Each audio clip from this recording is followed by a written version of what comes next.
So hi మామ, welcome back. Kingdom hero Vijay Deverakonda నటిస్తున్న 12వ సినిమా టైటిల్ అండ్ టీజర్ ఎస్టర్డే ఫిబ్రవరి 13న ఈవినింగ్ టైం డ్రాప్ అయింది మామ యూట్యూబ్లో. సో ప్రజెంట్ అయితే అవైలబుల్ ఉంది. మరి ఈ టైటిల్ టీజర్ ఒక్క ముక్కలో చెప్పాలంటే ఎలా ఉందంటే మామ, అదిరిపోయింది మామ టైటిల్ టీజర్. ఈ మూవీ స్టోరీ ఇలా ఉండబోతుంది అనేది నేనైతే ఎక్స్పెక్ట్ చేస్తున్నా. కొంత స్టోరీ అయితే మీకు లీక్ చేయబోతున్నా ఈ వీడియోలో. కాబట్టి మీకు స్టోరీ మాకు వద్దనుకుంటే వీడియోని స్కిప్ చేసి బయట వచ్చేసింది.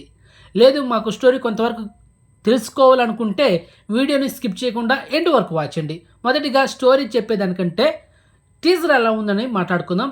And especially young tiger junior NTR voice over మాత్రం కిరాక్ మామ. అండ్ అదేవిధంగా బ్యాక్గ్రౌండ్ మ్యూజిక్ ఉంది మామ. అనిరుద్ధ్ రవిచంద్రన్ ఇచ్చి పడేసాడు బ్యాక్గ్రౌండ్ మ్యూజిక్ కూడా. వాట్ ఏ విజువల్స్ మామ, అబ్బబ్బా. అండ్ అదేవిధంగా Vijay Deverakonda rough and tough look కూడా అదిరిపోయింది. సో మొత్తానికి బ్లాక్ బస్టర్ మామ, రాసి పెట్టుకోండి. మీకు తెలుసు, నేను ఏదైనా ఒక సినిమా టీజర్ కానీ ట్రైలర్ కానీ చూస్తే ఆ సినిమా హిట్ అవుతుందా ఫ్లాప్ అవుతుందని నేను ముందే చెప్పేస్తా. సో మొత్తానికి రాసి పెట్టుకోండి. ఈ కింగ్డమ్ సినిమా బ్లాక్ బస్టర్ అది ఓకే. తర్వాత మన సినిమా రిలీజ్ అయిన తర్వాత అప్పుడు మాట్లాడుకుందాం ఓకే. ఇక ఈ సినిమా స్టోరీ ఎలా ఉండబోతుంది అనేది నా ఎక్స్పెక్టేషన్ కొంత ఉంది. స్టోరీ ఏంటంటే మామ, మీరు టీజర్లో గమనించారో లేదో తెలియదు కానీ ఆ టీజర్లో శ్రీలంక ఆ దేశం సంబంధించిన ఒక ఫ్లాగ్ ఉంటుంది, ఒక జెండా గుర్తుందా? ఒకసారి చెక్ చేసుకోండి. అంటే శ్రీలంక నుండి ఇండియాకి వలస వచ్చిన ప్రజలకి విజయ్ దేవరకొండ ఒకప్పుడు తన సర్వేరల్ కోసం ఆ ఊరి ప్రజలకి అగెన్స్ట్గా ఉంటాడు మామ. పోలీస్ టీం ఒకటి ఉంటుంది. ఆ పోలీస్ టీంలో మన విజయ్ దేవరకొండ ఒక పోలీస్ ఆఫీసర్. అక్కడ ఉన్న ప్రజల్ని చిత్రహింసలు పెట్టిస్తూ ఉంటాడు. అదేవిధంగా కొంతమంది చంపేస్తూ ఉంటాడు అనమాట.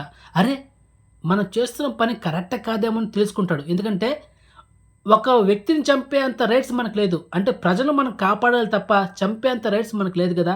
మనం ఇది తప్పు చేస్తున్నాం అనుకొని వాళ్ళకి హెల్ప్ చేసే ప్రాసెస్లో అక్కడ శ్రీలంక తన పోలీస్ టీం ఉంది కదా, వాళ్ళకి దొరికిపోతాడు అనమాట. ఆ తర్వాత జైల్లో ఆ శిక్ష అనేది అనుభవిస్తూ ఉంటాడు. ఆ తర్వాత ఇలాంటి సిచ్యుయేషన్ ఒకటి ఫేస్ చేసినప్పుడు హీరో రఫ్ అండ్ టఫ్గా మారి ఒక కొత్త స్ట్రాటజీతో పోలీసుకి అగెన్స్ట్గా బ్యాటిల్ క్రియేట్ చేస్తాడు మామ. తను ఎవరి కోసం పోరాటం మొదలు పెడతాడో అదే పోరాటంకి ఆ ఊరి ప్రజలు అతనికి సపోర్ట్ చేస్తారు. సో ఆ కింగ్డమ్కి అతనే కింగ్ మామ. సో ఇది స్టోరీ ఇలా ఉంటుందని అయితే ఎక్స్పెక్ట్ చేస్తున్నా. మరి సినిమా రిలీజ్ అయిన తర్వాత స్టోరీ ఎలా ఉంటుందనేది మరి చూద్దాం మామ. సో మొత్తానికి అయితే టీజర్ అయితే అదిరిపోయింది. మీకు ఎలా అనిపించింది అనేది కామెంట్ చేయండి. సో ఇన్ఫర్మేషన్ మీకు నచ్చితే కనుక వీడియోని లైక్ చేయండి మామ, అండ్ వీడియోని షేర్ చేయండి, అండ్ ఛానల్ సబ్స్క్రైబ్ చేసుకోండి, అండ్ నోటిఫికేషన్ ఆన్ చేసి పెట్టుకోండి. సో నెక్స్ట్ మంచి ఇన్ఫర్మేషన్తో మళ్ళీ ఉంటాం మామ. బాయ్.